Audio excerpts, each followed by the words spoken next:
तो आज हम सीखेंगे लिंक लिस्ट। तो सबसे पहले देखेंगे कि लिंक लिस्ट होता क्या है। चलें सबसे पहले हम ये देख लेते हैं कि लिंक लिस्ट को हम क्यों लाएं। हमारा लिंक लिस्ट लाना क्यों हम लिंक लिस्ट लाए हैं, अरेज भी तो थी हमारे पास, हम लिंक लिस्ट क्यों लेके आए हैं। तो सबसे पहले हम ये देखेंगे अरेज में क्या डिफ़िकल्टी पेश आई है जो हम लिंक लिस्ट लेके आए हैं। आपको सबसे पहले मैं ये दिखा दूं कि हमारे पास सबसे पहले ना अरे में सबसे बड़ी डिफ़िकल्टी ये थी कि हमारे पास जो साइज़ था ना, अरे का साइज़ हमेशा वो फिक्स होता था। ठीक है, हम उसमें चेंज नहीं कर सकते थे, ना हम उसमें ऐड कर सकते थे। ठीक है, उसमें हम ऐड नहीं कर सकते थे डायरेक्ट, क्योंकि उसके अंदर साइज़ क्या रहता था, फिक्स रहता था, इसलिए उसके अंदर हम चेंज नहीं कर सकते थे। तो इसलिए हमें ज़रूरत पड़ी लिंक लिस्ट की।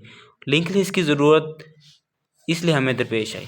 सबसे पहले अब हम क्या करते थे, लिंक लिस्ट दो चीज़ों पे मुश्तमिल होती थी, दो चीज़ों पे। उसके अंदर लिंक लिस्ट में एक हमारे पास ये इस तरह की लिंक लिस्ट की शक्ल होती थी, इस तरह की, लाइक दिस।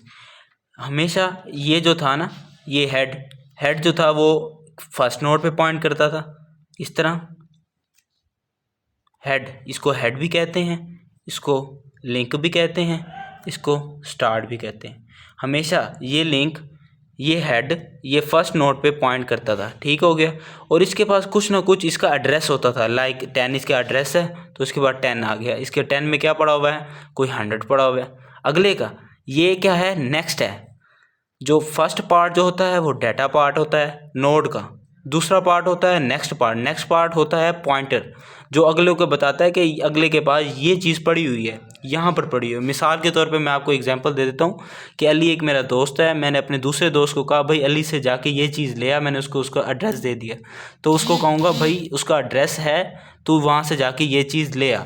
तो ये क्या करता है, यहाँ पे इसको मैंने एड्रेस दिया 20, ये 20 के पास गया, उसको देखा यार इसके पास तो ये पड़ा हुआ है, 200 पड़ा हुआ है, उसने एक्सेस कर लिया। अगले के पास गया, यार अगले के पास क्या पड़ा हुआ है, अगले के पास गया 30 एड्रेस है, 30 के पास गया, उसके बाद 300 पड़ा हुआ था। अगले के पास देख, अब हमें चेक किस तरह करना, भाई हमारा लिंक लिस्ट ख़त्म हो चुकी है, हमने उसके लिए चेक करना है अगली जो होगी ना वो नल होगी। जो आखिरी लिंक लिस्ट की आखिरी जो नेक्स्ट होगी ना, वो हमेशा नल को पॉइंट करेगी। ठीक है, तो अब इसको हम ये देख लेते हैं कि दोबारा से रिवाइज कर लेते हैं कि हमारी लिंक लिस्ट है क्या। हमारी सबसे पहले लिंक लिस्ट के जो नोड्स की शेप्स होती है ना, वो कुछ इस तरह की होती है। ठीक है, तो इसमें ना दो चीज़ें हैं, एक जो है वो डाटा और एक होती है नेक्स्ट, एक करती है नेक्स्ट को रेफ़र करती है। हम सबसे पहले देखते हैं इसके ऊपर ना, फर्स्ट के ऊपर हेड होता है जो पॉइंट कर रहा होता है कि ये मेरा डाटा इधर पड़ा है। 10 इसका वो है, तो इसके ऊपर 10 के ऊपर क्या पड़ा होगा, 20 कुछ ना कुछ वैल्यू पड़ी होगी, उसका 10 एक एड्रेस होगा। तो उसका हेड फर्स्ट क्या होता है, एक पॉइंटर है जो बताता है कि मेरे पहले नोड के ऊपर क्या पड़ा हुआ है।